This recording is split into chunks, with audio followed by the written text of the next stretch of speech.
Hello mrembo. Hello. Mambo. Poa mzima. Uko poa? Niko poa. Mpendeza. Asante. Okay, sawa. Mimi naitwa Jekani. Sijui wewe unaitwa nani mwenzangu? Naitwa Epra. Epra. Sasa Epra. Mimi kidogo ni mgeni.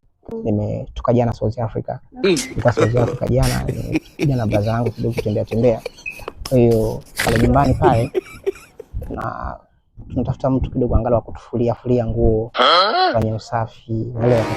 Mtu yani kazi. Yes, ndio kazi, unaelewa? Mwisho wa mwezi mshahara tutakuwa tunamlipa 800,000. Kwa mwezi 800,000? Yes, of course, kwa mwezi 800,000. Yes.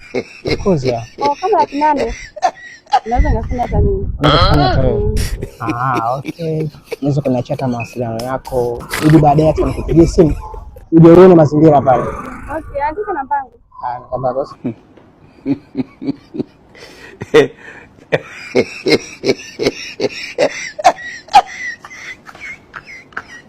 Okay, unaitwa nani? Epra. Basi sawa, Epra mashini. Okay. Lakini Epra subiri kidogo mara moja. Samahani. Sema unajua nini Epra? Hivi unaweza kuona 500 hapo kanisaidia maana na njaa sielewi.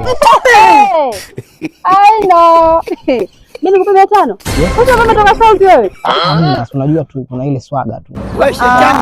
Kwa hiyo ndo matapera mjini. Swaga tu na ubao nisaidie. Na ubao? No, sina hela, mchenzi mkubwa wewe. Eti nimetoka South simu kwa mwezi lakini kumbe una hela wewe.